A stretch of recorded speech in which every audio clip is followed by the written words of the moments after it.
think exists in football. 5-4-1, 4-5-1, 4-3-3, every structure. And what do we think that is the best way to attack this structure that they are playing against? So we basically did a database about everything that I always felt, that we could create problems depending on how the opponent plays, offensively or defensively, to always be prepared. I don't want to be the coach that always has, the same way of playing, the same way of... Gila, Garuda Muda menggila 4-0. Apa jadinya jika tim muda Indonesia tiba-tiba bermain seperti Barcelona era kejayaan? Sebuah penampilan yang bukan hanya menang, tapi mendominasi. Bukan hanya unggul, tapi menghancurkan. Apa jadinya jika dunia mulai memperhatikan dan bahkan legenda Eropa ikut angkat bicara? Fabregas sampai terpukau dan berkata Indonesia calon raja baru Asia Tenggara. Dan yang lebih mengejutkan, semua itu benar-benar terjadi. Tonton semuanya hingga selesai.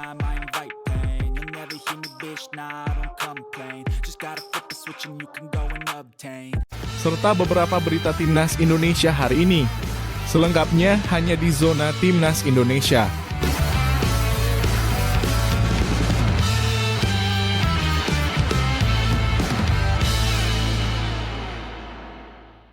Sebelumnya, jangan lupa subscribe channel ini supaya tidak ketinggalan berita Timnas Indonesia.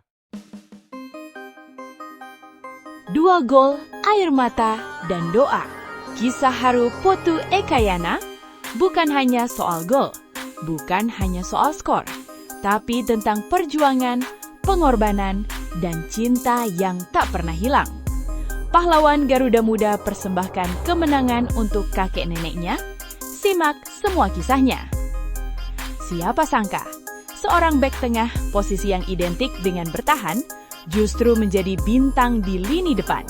Dengan nomor punggung 4 di punggungnya, Putu Ekayana tampil tanpa celah. Ia tidak hanya menjaga lini belakang tetap kokoh, tapi juga mencetak 2 gol penting. Gol pertama datang dengan penuh keyakinan.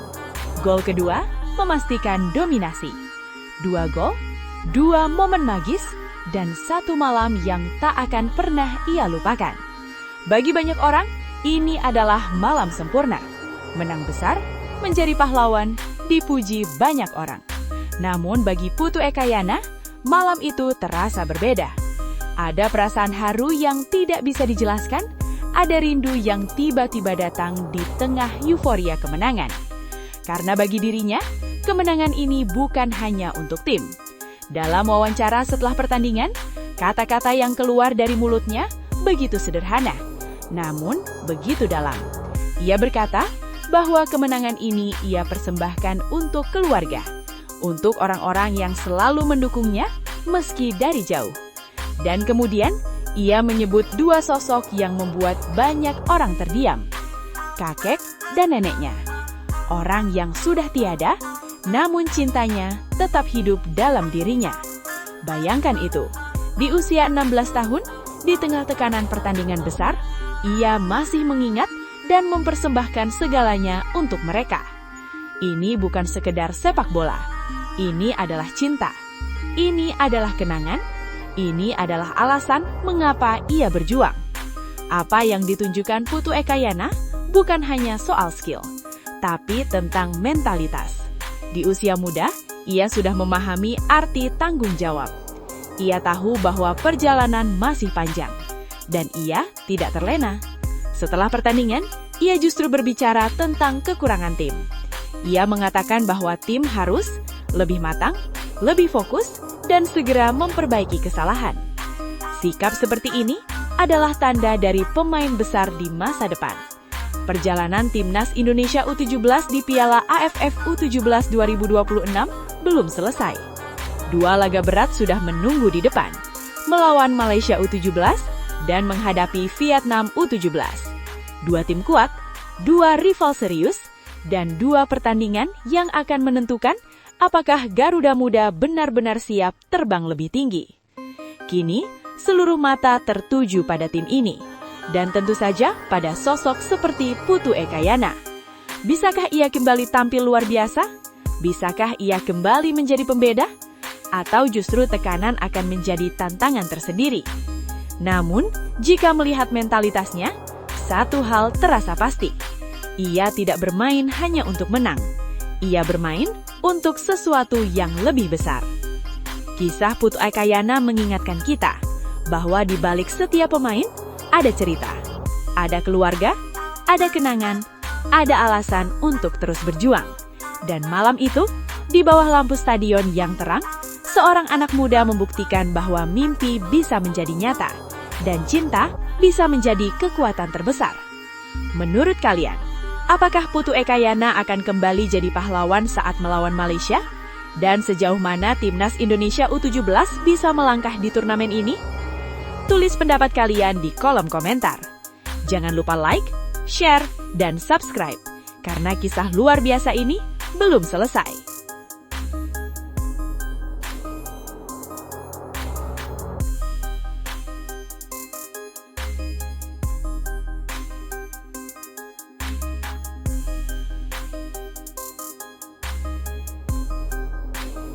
Pertandingan melawan Timor Leste U19 seharusnya menjadi laga biasa.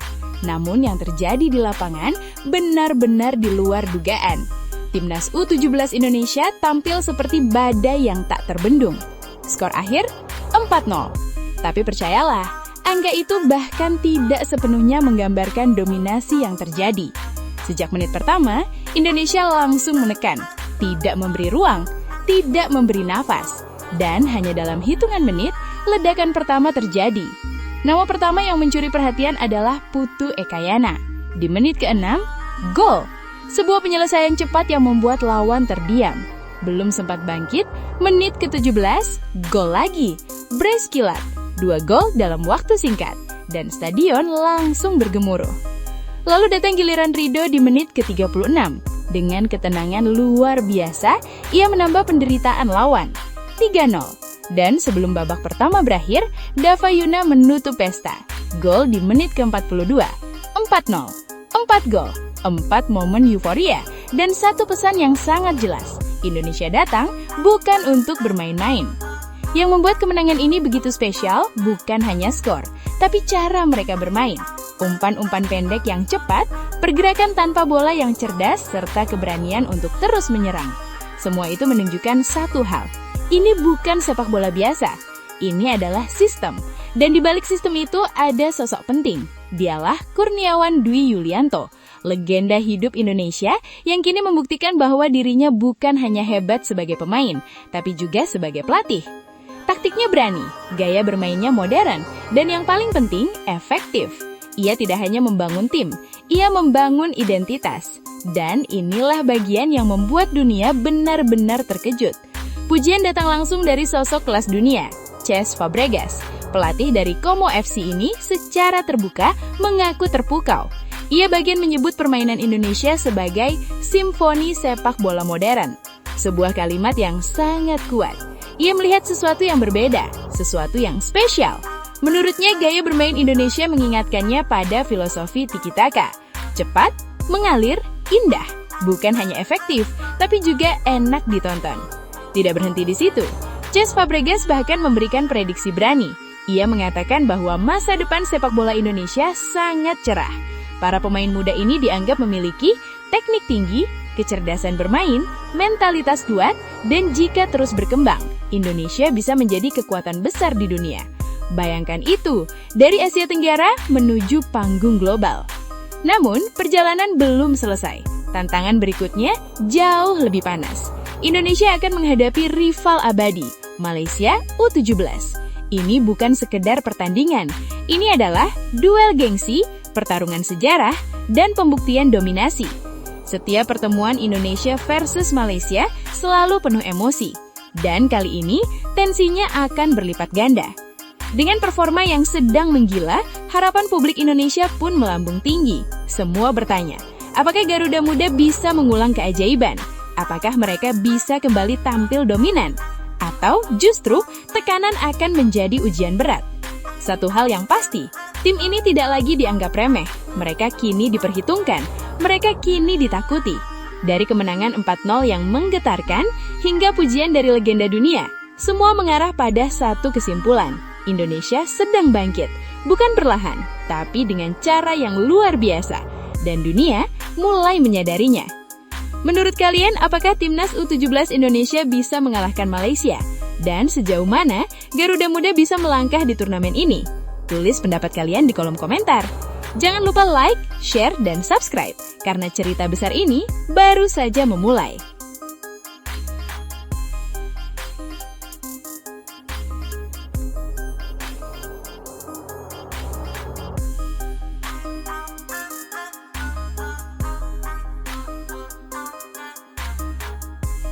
Heboh dunia, Donnarumma tak sabar injak GBK.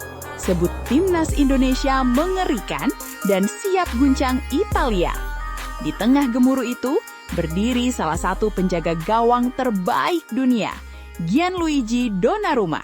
Kiper utama tim nasional Italia secara terbuka mengungkapkan sesuatu yang jarang kita dengar dari pemain kelas dunia. Bukan tentang klub besar, bukan tentang Liga Champions, melainkan tentang Indonesia. Lebih tepatnya, tentang atmosfer luar biasa di Stadion Utama Gelora Bung Karno. Simak semuanya hingga selesai. Bagi banyak orang, stadion hanyalah tempat pertandingan berlangsung, tapi tidak untuk GBK. GBK adalah simbol, GBK adalah energi, GBK adalah getaran yang bahkan sudah terdengar hingga ke Eropa. Donnarumma mengaku ia sering mendengar cerita tentang lautan merah putih yang memenuhi tribun, tentang nyanyian tanpa henti, tentang dukungan yang bisa membuat pemain merinding bahkan sebelum pertandingan dimulai. Dan yang paling menarik, ia tidak sabar merasakannya secara langsung. Saya benar-benar ingin bermain di sana, katanya. Bagi seorang pemain yang sudah merasakan atmosfer stadion-stadion besar Eropa, pernyataan ini bukan hal biasa. Ini adalah pengakuan bahwa Indonesia punya sesuatu yang spesial. Yang membuat pernyataan ini semakin menarik adalah satu hal. Donnarumma tidak memandang remeh timnas Indonesia. Padahal, jika melihat ranking FIFA, jaraknya cukup jauh. Tapi menurutnya, sepak bola modern sudah berubah. Ranking itu hanya angka. Yang penting adalah bagaimana sebuah tim bermain di lapangan. Dan disinilah nama John Hartman mulai menjadi sorotan. Di bawah arahan John Hartman, timnas Indonesia bukan lagi tim yang hanya bertahan. Bukan lagi tim yang parkir bus. Sekarang, Indonesia adalah tim yang berani. Tim yang percaya diri menguasai bola. Tim yang membangun serangan dari bawah. Tim yang menekan lawan tanpa rasa takut. Donnarumma sendiri mengakui perubahan ini. Mereka sekarang bisa mengontrol permainan, ujarnya. Ini bukan pujian biasa. Ini datang dari penjaga gawang yang pernah membawa Italia juara UEFA Euro 2020. Apa yang berubah dari Indonesia? Cepat, atraktif, berani ambil resiko. Permainan umpan pendek yang rapi, pergerakan tanpa bola yang cerdas, tekanan tinggi yang membuat lawan tidak nyaman. Semua itu mulai terlihat jelas di ajang FIFA Series. Dan dunia mulai sadar, Indonesia bukan lagi tim pelengkap. Indonesia adalah ancaman. Namun, ada satu hal yang tidak bisa dilatih di lapangan, supporter. Di GBK, supporter bukan sekedar penonton, mereka adalah pemain ke-12. Nyanyian yang menggema, koreografi yang megah, energi yang tidak pernah padam. Bagi tim lawan, ini bisa menjadi tekanan luar biasa, bahkan untuk pemain sekelas Donnarumma. Tapi menariknya, alih-alih takut, ia justru tertantang. Itulah yang membuat sepak bola hidup, katanya. Dulu, Indonesia mungkin hanya dikenal sebagai negara dengan supporter fanatik. Sekarang, lebih dari itu. Indonesia mulai dikenal karena cara bermainnya, karena keberaniannya, karena perkembangannya yang cepat. Dan ketika pemain seperti Donnarumma mulai berbicara, itu berarti satu hal, dunia sedang memperhatikan. Bayangkan ini, tim penuh sejarah seperti Italia melawan tim yang sedang bangkit seperti Indonesia. Eropa versus Asia, pengalaman versus semangat, disiplin versus kreativitas, dan semuanya terjadi di GBK. Ini bukan sekedar pertandingan, ini adalah cerita besar. Karena ini bukan hanya soal menang atau kalah. Ini tentang pembuktian bahwa Indonesia bisa bersaing, bahwa Indonesia layak diperhitungkan, bahwa Indonesia tidak lagi dipandang sebelah mata. Dan bagi Italia, ini adalah ujian, karena mereka akan menghadapi tim dengan energi yang berbeda. Saat ini, publik Indonesia hanya bisa menunggu. Apakah laga ini benar-benar akan terjadi? Apakah Donnarumma benar-benar akan berdiri di bawah mistar gawang dengan ribuan supporter Indonesia meneriakan nama tim mereka? Jika itu terjadi, maka itu akan menjadi salah satu momen terbesar dalam sejarah sepak bola Indonesia. Apa yang disampaikan Donnarumma bukan sekedar komentar, itu adalah sinyal bahwa Indonesia sudah berada di jalur yang benar, bahwa kerja keras mulai terlihat, bahwa perubahan mulai diakui, dan yang paling penting, bahwa mimpi besar itu semakin dekat. Jadi, bagaimana menurut kalian? Apakah timnas Indonesia benar-benar siap menghadapi raksasa seperti Italia? Dan apakah GBK akan kembali menjadi neraka bagi tim tamu? Tulis pendapat kalian di kolom komentar. Jangan lupa like, share, dan subscribe, karena perjalanan Garuda baru saja mulai.